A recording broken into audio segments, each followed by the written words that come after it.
Donald Trump's statements on Iran have changed so often this week that it's become hard to know what his actual position is. One day he's threatening military action. The next he's talking about diplomacy. Then claiming Iran has been completely devastated before suggesting more strikes are needed. Those shifting messages have sparked serious questions about his credibility. British radio host James O'Brien takes aim at those contradictions in this clip, arguing that Trump's words simply can't be taken at face value. Let's watch what O'Brien has to say, and afterward we'll break down his arguments and examine the bigger picture. Not necessarily helpful. The situation doesn't become less important or less urgent just because you've talked about it 100 times, but it becomes less, interesting?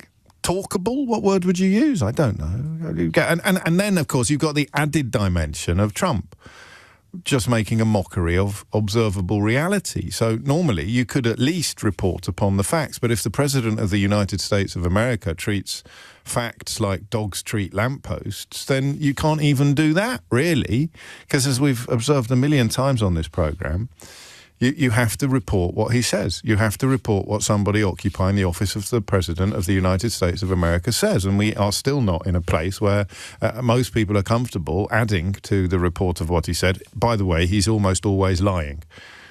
And when he's not lying, he's acting out of epic self-interest, and he's often doing both. We haven't done it. We have not recalibrated international conversations to accommodate the scale of Donald Trump's moral depravity. We can't. I say we can't. I don't know if you can keep access to him while reporting accurately on what and who he is. So it's not funny anymore. I mean, it wasn't hilarious when we first started doing it, but do you remember when we brought Craig David into the conversation? Seems a little odd if you don't know why, but on a Monday, Donald Trump would tell you that he was about to bomb Iran into the Stone Age. On a Tuesday, he'd tell you that Iran was so frightened they were about to sign the mother of all ceasefires. Note to you, brackets, it could not by definition be as effective as the deal that was signed by Barack Obama, which Donald Trump tore up in his first administration. But, pesky facts, eh? So on a Monday, he's threatening to bomb Iran into the Stone Age. On a Tuesday, they're about to sign a ceasefire because he's such an epic diplomat and negotiator that he's pulling off the mother of all deals.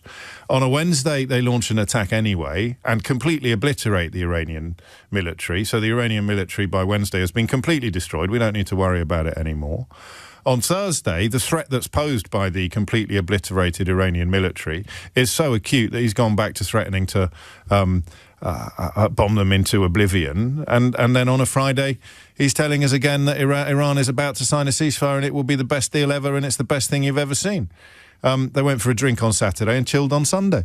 So you've got this extraordinary cyclical nonsense, which possibly explains elements of the fatigue, possibly explains why the laminate I have in front of me. Do you remember how excited I was when Eleanor laminated the Chilcot checklist for me? Because it was like a skeleton key to unlocking a really complicated moment in British military history.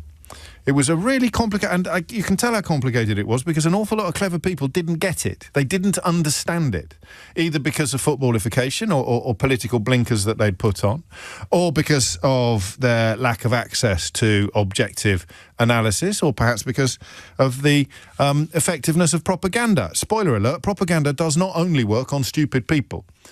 It can work on almost everybody. In fact, I think that's probably not true, is it? I think it can work on absolutely everybody, if it's done well enough, if it's done right. But the Chilcot checklist told us what we should do, what a Prime Minister should do, what a government should do in the event of contemplating military action against a foreign sovereign power.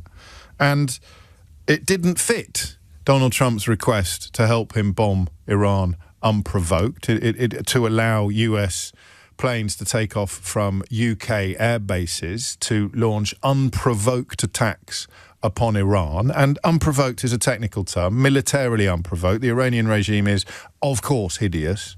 And, of course, it murders its own citizens in their droves. But it remains sovereign and it remains foreign. And, therefore, it is military actions against well, I don't want to preempt the second bit of this picture, but it was an unprovoked attack against Iran that it appears Donald Trump was bounced into by Benjamin Netanyahu with no thought to the consequences or no understanding of the role that the Strait of Hormuz has played in Iranian geopolitics for generations, if not forever, actually, since boats were invented. Not that Iran would have been the name of the nation that occupied that particular part of the globe when boats were invented. So it was correct. Run you through those 10 things. Number one, vision. Why do we care? What does this mean for British interests? What are the risks of acting or doing nothing, including in the longer term? What is different now? Number two, analysis. What is happening now?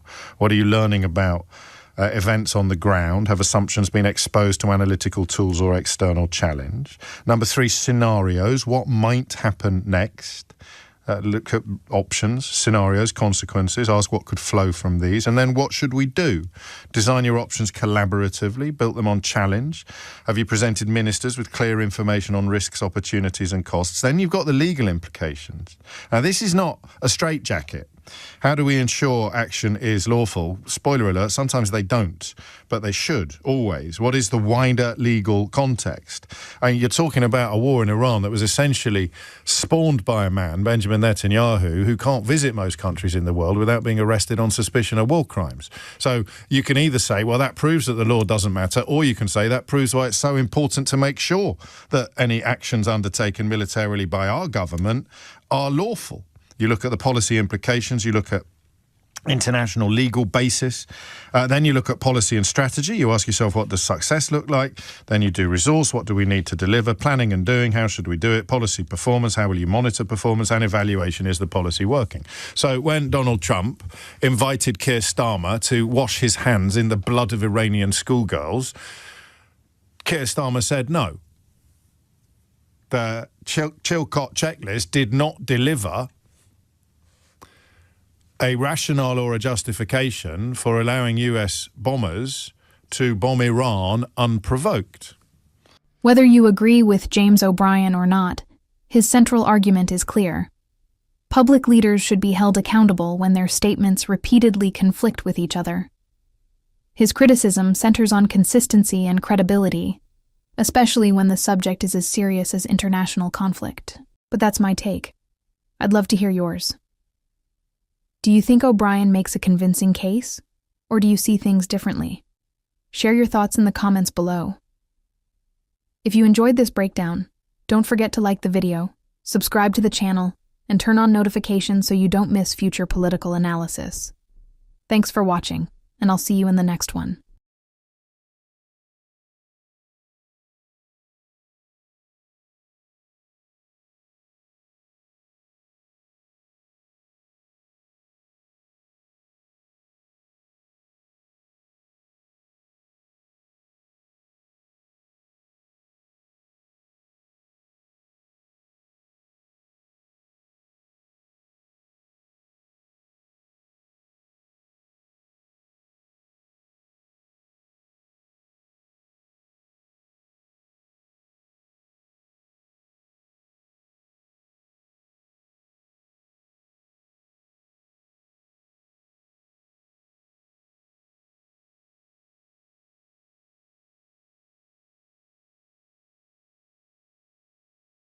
Whether you agree with James O'Brien or not, his central argument is clear.